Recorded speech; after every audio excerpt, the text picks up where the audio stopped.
గురూజీ 72 గంటల్లోనే ఫోన్ లోని అద్భుతమైన జ్యోతిష్య పరిష్కారం చూపిస్తారు. నమ్మండి, నమ్మకపోండి, ఇది నిజం. శ్మశాన కాళి రుద్ర చౌడీదేవి ఆరాధకులు నంబర్ 1 వశీకరణ స్పెషలిస్ట్.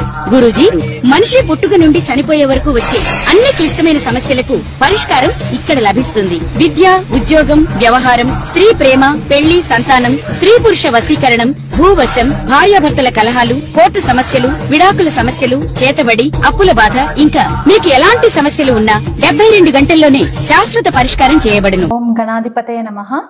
ఓం గురుభ్యో నమః. ఓం శ్రీమాత్రే నమః. నమస్కారం అండి. ఈరోజు మనము ఈ నెల ఆగస్ట్ ఫలితాలు ఎలా ఉండబోతున్నాయి ద్వాదశ రాశుల వాళ్ళకి, ప్రజెంట్ గ్రహ గోచారం ఏ విధంగా ఉంది అనేది మనము ఒక చిన్న వివరణ తెలుసుకునే ప్రయత్నం చేద్దాము. మనకి ఫస్ట్ రవి సంక్రమణం అనేది మనకి ఆగస్టు 17వ తారీఖున జరుగుతుంది. అంటే ఆగస్టు 17 వరకు కూడా రవి సంచారం మనకి కర్కాటక రాశిలో జరగడం అనేది కనిపిస్తుంది. తర్వాత కుజుడు కన్యా రాశిలో ఈ మంత్ అంతా కూడా కన్యా రాశిలోనే ఉంటారు. బుధుడు వక్రిగతిలో ఉండి కర్కాటక రాశిలో సంచారం ఈ నెల ఆఖరి వరకు కూడా కర్కాటక రాశిలోనే సంచారం జరుగుతూ ఉంటుంది. గురుగ్రహంకి వచ్చేసరికి ఈ నెల ఆగస్ట్ 21 వరకు కూడా మనకి ఆరుద్ర నక్షత్రంలో సంచారం జరుగుతూ దాని తర్వాత పునర్వసు నక్షత్రంలోకి ట్రాన్సిట్ జరగడం అనేది మనకి కనిపిస్తూ ఉంది. పునర్వసు నక్షత్రము గురువు యొక్క స్వనక్షత్రం అవుతుంది కాబట్టి ఈ అతిచారి పరిస్థితుల్లో కూడా ఇప్పుడు గురువు అతిచారి మూవ్మెంట్ అనేది కూడా ఉందంటే ఫాస్ట్ గా మూవ్ అవుతూ ఉంటారనమాట. ఇప్పటి నుంచి కూడా మనకి ఈ ఇయర్ ఎండింగ్ వరకు కూడా గురువు ఫాస్ట్ గా మూవ్మెంట్ ఉంటుంది. అలాగే మనము శుక్రుడిని గనక చూసుకున్నట్టయితే ప్రజెంట్ గా మిథున రాశిలో సంచారం జరుగుతూ ఆగస్ట్ 21వ తారీఖున మాత్రము శుక్రుడు కర్కాటక రాశిలోకి సంచారం జరుగుతుంది. దాని తర్వాత శని వచ్చేసి వక్రిగతిలో మీనరాశిలో ఉత్తరాభాద్ర నక్షత్రంలో సంచారం, రాహు కుంభరాశిలో పూర్వభాద్రపద నక్షత్ర సంచారం, కేతు వచ్చేసి పూర్వ ఫాల్గుని నక్షత్రంలో సింహరాశిలో సంచారం అనేది జరుగుతుంది. కాబట్టి ఇది ప్రజెంట్ మనకున్న గ్రహ గోచారము. ఈ గ్రహ గోచారాన్ని బట్టి మనకి ద్వాదశ రాశుల వాళ్ళపైన ఎలాంటి ఫలితాలు ఉంటాయి అనేది మనము క్లుప్తంగా వివరణ తెలుసుకుందాము. మేషరాశి వాళ్ళకి మనము ఈ ఆగస్ట్ నెల ఫలితాలు ప్రజెంట్ గ్రహ గోచారాన్ని బట్టి ఎలా ఉందో తెలుసుకునే ప్రయత్నం చేద్దాము. వీళ్ళకి ఏలినాటి శని ప్రభావంలో ఉన్నారు. అంటే ఫస్ట్ ఇప్పుడే స్టార్ట్ అయింది కాబట్టి ప్రజెంట్ గా వీళ్ళకి దశమాధిపతి, లాభాధిపతి ఈ మేషరాశి వాళ్ళకి, మేష లగ్నం వాళ్ళకి శని వక్రిగతిలో ఉండి వ్యయస్థానంలో సంచారం జరిగి అక్కడ నుంచి ద్వితీయ కుటుంబ స్థానం పైన దృష్టి పడుతుంది కాబట్టి, అండ్ ఇక్కడ మనకి ద్వితీయాధిపతి శుక్రుడు తృతీయ స్థానంలో ఉండడము, చతుర్థంలో రవి ఉండడము, విత్ మెర్క్యూరీ అంటే బుధుడు వక్రిగతిలో ఉండి షష్ఠ స్థానంలో లగ్నాధిపతి కుజుడు ఉండడము, ఇలాంటి మనము గ్రహ గోచారం చూసుకున్నప్పుడు ఏమవుతుందంటే పంచమ స్థానంలో కేతు, అలాగే మనకి లాభస్థానంలో రాహు ఉన్నప్పుడు ఈ ఏలినాటి శని ప్రభావం వల్ల పంచమ కేతు యొక్క దృష్టి వల్ల ఇవన్నీ కూడా కొద్దిగా మిక్స్డ్ రిజల్ట్స్ ఇస్తాయి అన్నమాట వీళ్ళకి, మేషరాశి వాళ్ళకి.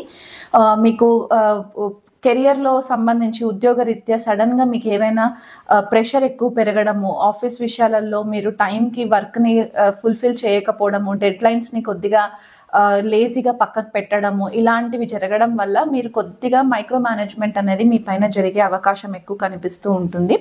కుటుంబ వాతావరణం పైన కూడా అండ్ మీ ఆర్థిక స్థితి అంటే మీ ఇన్కమ్ జనరేటింగ్ హౌస్లో కూడా శని యొక్క వీక్షణ పడుతుంది కాబట్టి కొద్దిపాటిగా ఆర్థిక వ్యవస్థలో కూడా కొంచెం చేంజెస్ వచ్చే ఛాన్సెస్ కనిపిస్తూ ఉంటాయి ఈ నెలంతా కూడా. చతుర్థ స్థానంలో రవి సంచారము, అలాగే ద్వితీయ కుటుంబ స్థానంలో కూడా మనకి శని యొక్క వీక్షణ పడుతుంది కాబట్టి ఈ గృహానికి సంబంధించి మీకు కొద్దిగా మెంటల్ పీస్ అనేది ఈ మంత్ కొద్దిగా మనకి తగ్గినట్టు కనిపిస్తూ ఉంటుందన్నమాట. ఇబ్బంది ఏం లేదు.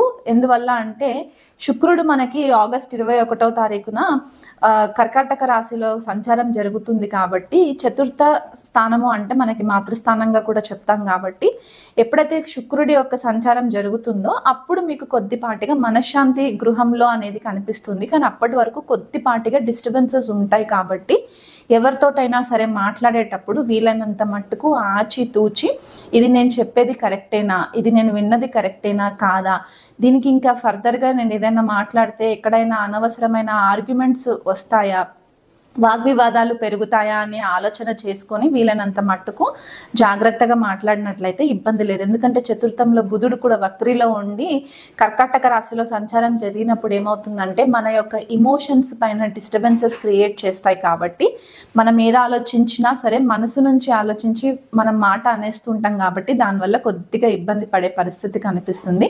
మీరు ఆఫీస్లో మీ మేనేజర్స్ తోటి డీల్ చేసేటప్పుడు కూడా, ఎవరికైనా ఈమెయిల్స్ ఏవైనా పంపించేటప్పుడు కూడా 1కి 10 సార్లు ఆలోచించి కొద్దిగా మీరు రెస్పాన్సెస్ ఇస్తే గనక ఇబ్బంది లేదు. బిజినెస్ చేసే వాళ్ళకి గనక ఎవరైనా బిజినెస్ పార్ట్నర్షిప్ బిజినెస్లో ఉంటే మాత్రం కొద్దిగా కేర్ఫుల్గా ఉండండి ఈ సమయంలో. ఎందువల్ల అంటే లాభస్థానంలో రాహు సంచారం జరగడము ఇది ఒక అంతకి మంచిగా అయినా సరే కొన్నిసార్లు ఏంటంటే ఎక్కువ ఎక్స్పెక్టేషన్స్కి మనము అలవాటు పడిపోయినప్పుడు ఏమవుతుందంటే మన మైండ్ సెట్ కరెక్ట్గా పనిచేయదు. ఎందుకంటే పంచమ స్థానంలో కేతు సంచారం జరుగుతుంది కాబట్టి మీ క్రియేటివిటీ కొద్దిగా లోపించే పరిస్థితి కనిపిస్తుంది. కాబట్టి ఆ విషయంలో కొంచెం కేర్ఫుల్గా ఉండండి.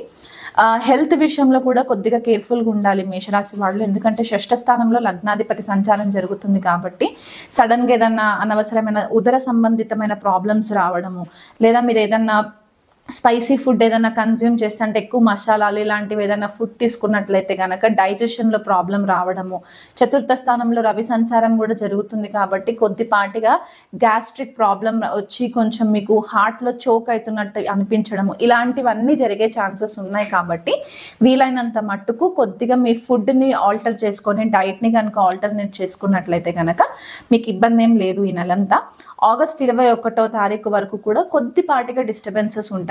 దాని తర్వాత నుంచి నెలాఖరు వరకు కూడా మీకు అన్ని ఫేవరబుల్ రిజల్ట్స్ ఉంటాయి. ఎందుకంటే ఆగస్టు 17వ తారీఖున రవి సంచారం కూడా మనకి సింహరాశిలో జరుగుతుంది కాబట్టి మీ పంచమ స్థానంలోకి జరిగినప్పుడు మీ పూర్వపుణ్యం యాక్టివేట్ అవ్వడానికి కూడా ఛాన్సెస్ ఉంటాయి. కాబట్టి ఆగస్ట్ 17th తర్వాత నుంచి మెల్లిమెల్లిగా మీరు పికప్ అవ్వడానికి ఛాన్సెస్ ఉంటాయి. సో అప్పటి వరకు కూడా కొద్దిపాటిగా ఆచితూచి అడుగులు వేస్తే మంచిది.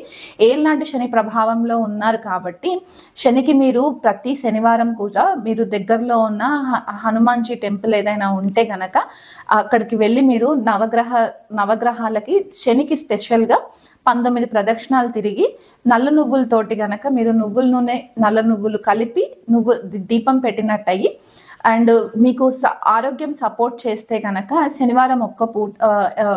శనివారం రోజు స్పెసిఫిక్గా మీరు ఫాస్టింగ్ చేసినట్లయితే గనక మీకు కొద్దిపాటిగా ఈ డిస్టర్బెన్సెస్ అనేవి తగ్గుతాయి. ఈ డిస్టర్బెన్సెస్ ఎక్కువ మట్టుకు మీకు కెరియర్లో వచ్చే ఛాన్సెస్ ఉంటాయి, బిజినెస్లో వచ్చే ఛాన్సెస్ ఉంటాయి, ఆర్థిక నష్టాలు వచ్చే ఛాన్సెస్ ఉంటాయి. కాబట్టి ఈ రెమెడీ చెప్పడం అనేది జరుగుతుంది. ఇంకా మీకు లక్ష్మీదేవి కృప ఉండాలి అని అనుకున్నట్లయితే గనక ప్రతిరోజు కూడా లక్ష్మీ అష్టోత్తరం చదువుకున్నట్లయితే గనక మీకు ఆ ఇబ్బందులు కూడా తొలగుతాయి. కుజుడు కన్యా రాశిలో 6వ స్థానంలో ఉన్నంత మట్టుకు ఈ నెలాఖరి వరకు కూడా మీరు సుబ్రహ్మణ్యేశ్వర స్వామి ఆరాధన కూడా చేసుకున్నట్లయితే కూడా మీకు అన్ని విధాలుగా కలిసి రావడానికి బాగుంటుంది.